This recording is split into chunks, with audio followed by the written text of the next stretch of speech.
Hey guys, we're back to Macbeth. We're going to be moving a little bit quicker now that you're done all with APs. And in all honesty, I want to get it done, and they keep shortening the fourth quarter. So you'll see we're actually getting through reviewing and then two other scenes. Just to review, the last one we had done was 2-3, Act 2, Scene 3. They kill Duncan. Macduff, if you remember, he was one of the guys at the door. He discovers the body. Macbeth kills the guard, supposedly in a rage, out of loyalty for his king. And Malcolm and Donalbain, those are the king's sons, flee. And so it looks really good for Macbeth, except for Macduff, who had a prior beef with him already, is a little suspicious. Okay. Scene 2-4 is a very short scene. It's one of the reasons why I'm not reading it to you. And it's one of two outside view scenes that Shakespeare includes. If you think about it, every single scene so far has been in the king's court. Having to do with the king, the thanes, parties with king and thanes, and all of that. We get a public view of royal affairs, and we get two of these in Macbeth. And here's one. And when you look at both of them and you compare them, it's very interesting. But right now, the outside view is people chatting. And by the way, Macduff is one of the people involved in this discussion with some of the outside view. Is like, oh well.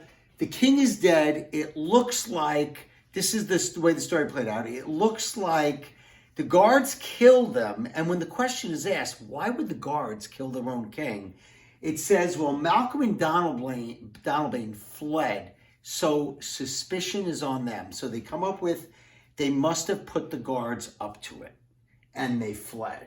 Okay? And so it says the kingship falls to Macbeth. He was the latest, most honored thane, highest ranking with the double thaneship, and he got the kingship. And it just ends with that. They talk about going to the coronation, and Macduff's like, no, I'm not going. I'm going home to Fife. So it just leaves it that he's still suspicious. Okay? I just want to point this out. The first two acts basically cover 2 days. If you remember, it started with the witches and the battle and Macbeth fighting and killing people, then getting honored and getting the Thane of Court and all that. And then the second act and the second day was basically at their castle and the king coming and everything with the murder. Okay? After that, this says it fast forwards. When Act 3 starts, it's not like it's the next day. How much does it fast forward? It doesn't tell us. It's got to be at least months, whether it's a couple of months, whether it's 6 months, 8 months, or longer. It fast forwards. Macbeth is now king. He got what he wanted, but he's worried. And who's he worried about? He's worried about Banquo, and I'll explain this as I'm doing it, but there's an irony to that. He's worried about Banquo because if you remember, when he tried to hint at getting Banquo's support, Banquo's response was, of course I'll support you, as long as it keeps my allegiance to the king clear. And Macbeth was like, well, obviously I can't count on him to help me kill the king. And what I wrote here is what worries Macbeth about Banquo, when he calls it his royalty of nature, he was so loyal to the king, is why he doesn't have to worry about him. Banquo is like, you know what? I don't know what happened, but Macbeth is my king now. And I'm his thane, and that's it. Anyway, we'll get to the last couple of points of this as we do this. So, in this scene starts with, first, this is going to be Macduff. He's literally waiting for, he's like in the lobby of the castle, waiting for Macbeth. And what you'll see is Macbeth had called for him, but he's waiting for him. And he's thinking as he's waiting, and he says, thou has it now, King Courtaglamis, all as the weird woman promised. Obviously the witches, right? And I fear thou playedst most foully for it. So he suspects something of what happened with Duncan and Macbeth. He's like, he's got it all. I think he played foully for it. But look at the next word is yet. It was said, it should not stand in thy posterity, but that myself should be the root and father of many kings. He's like, all right, he got that, but the witches predicted that I would father kings. This is one of those fair is foul, foul is fair things. He's like, bad thing that Macbeth may have killed for it, but the good thing is it may work out well for me. Okay? If there come truth from them, and upon thee, Macbeth, their speeches shine, why by the verities on thee made good, may they not be my oracles as well, and set me up and up. But and set me up in hope, but hush no more. And he says that because he hears Macbeth coming.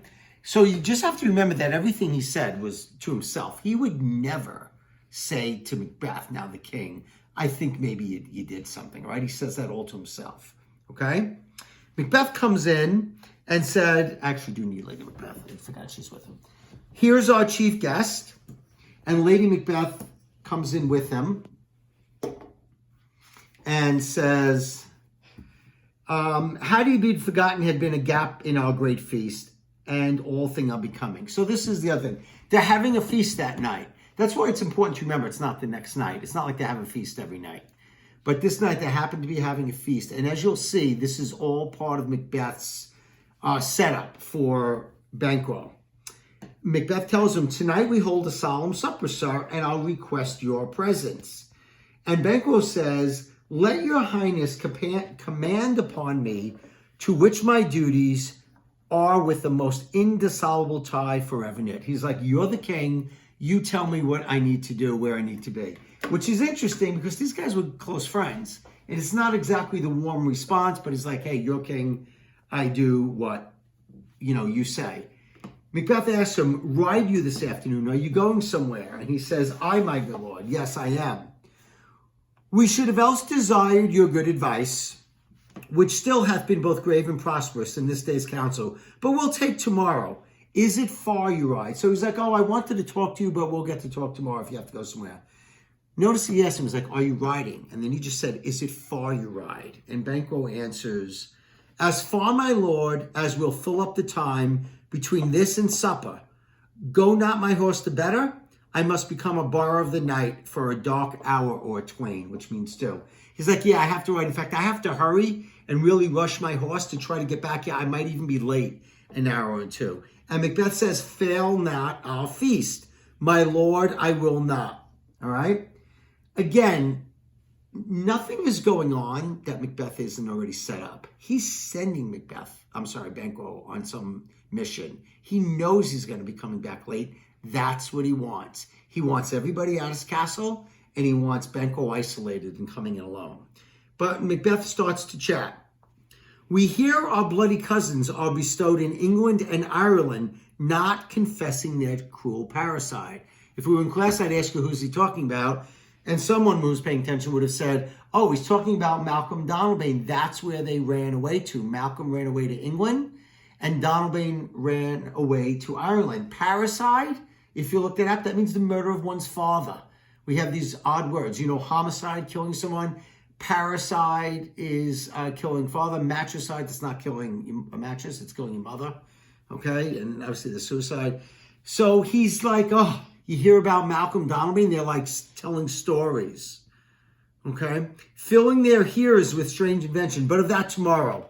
When therewithal we shall have cause of state craving us jointly. He you to horse, adieu till you return at night. Goes Fleance with you. I, my good lord, our time does call upon us. So he said, yes, he is. So if you look back at the three questions, are you riding? Are you going far? Is Fleance, that's his son, is Fleance going to be with you? If he would have asked them those three questions in succession, it would sound very odd. Like, why do you want to know us? But he slips them in there, and you'll see why shortly. I wish your horses swift and sure of foot, and so I do commend you to their backs. Farewell, and Banquo leaves. Okay?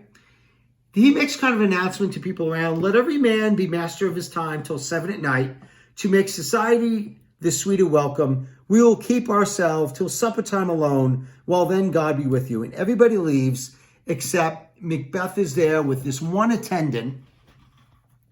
And he says to the attendant, Sir, a word with you. Attend those men our pleasure, are those guys here? They are, my lord, without the palace gate. Bring them before us. So he's like, go get them. All right, so he leaves. So he's alone now. And he says this, to be thus is nothing, but to be safely thus. Our fears in Banquo stick deep, and in his royalty of nature, I think that's the phrase I had up there, reigns that which would be feared. Okay, he's like, being king is one thing, but if I have to worry about it while I'm king, then it's not worth anything. And I have to worry about Banquo because of his royalty of nature. 'Tis much he dares, and to that dauntless temper of his mind, he hath a wisdom that doth guide his valor to act in safety. You got to remember, again, a question I would ask you if you're here, why is he afraid of Banquo? Banquo was with him with the witches. He's the only other person who knows. He knows what the witches told him, and he knows what happened. He also knows when he asked Banquo about supporting him, he knows the answer he gave. That's why he fears Banquo. There is none but he whose being I do fear, and under him my genius is rebuked. As it is said, Mark Antony's was by Caesar.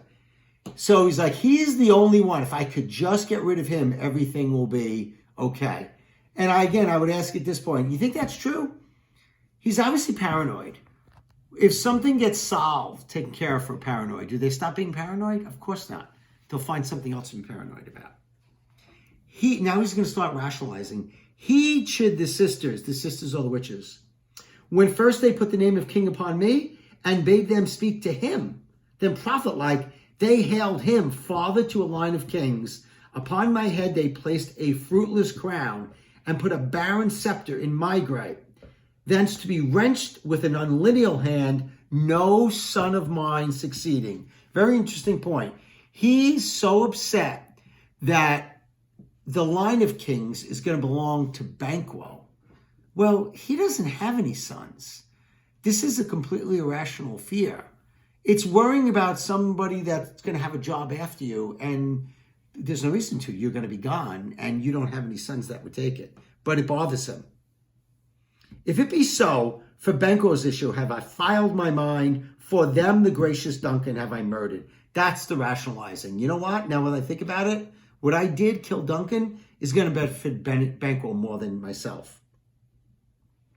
For Duncan have I murdered, put rancors in the vessel of my peace, only for them in mine eternal jewel, given to the common enemy of man, to make them king, the seed of Banquo's kings, rather than so come fade into the list and champion to me the evidence who's there. The guard comes back with these two guys. They're referred to in the play, so it's really no mistake. They're referred to as the two murderers. So Macbeth says to the attendant, go to the door, stay till we call. And he turns to him and says, was it not yesterday we spoke together? And the first one says it was, so please your highness. And I'm gonna summarize a little bit here, but I want to point something out, a little technique. I have it over here. It's the last point. Shakespeare sets this up that it's the second meeting between these murderers and Macbeth. And it's interesting. That's just a technique he uses in writing his plays. He doesn't have to include another whole scene. He just refers to it. It's like, remember when we were talking yesterday? And they're like, oh, yeah, remember we talked about, and that takes care of a scene that he doesn't have to include. So he had spoken to them, and again, I'm summarizing him. This is what he's done.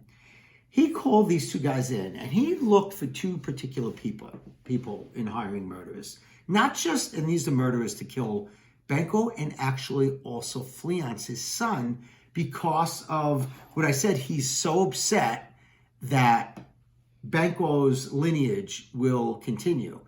And by the way, it doesn't necessarily mean Fleance himself will be king, but that it could maybe be his son or a grandson or something. But the important thing is that he's got a son and that he would live. So Macbeth wants him dead. He picked two people who had had a lot of trouble in their life. Probably people died, probably poor, bankrupt from things. And what he's told them is that all those things that have happened to them in life were Banquo's fault.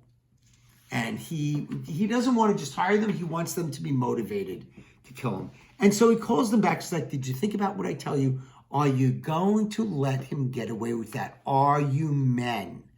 And it's a very interesting technique. It's exactly what Lady Macbeth did to him.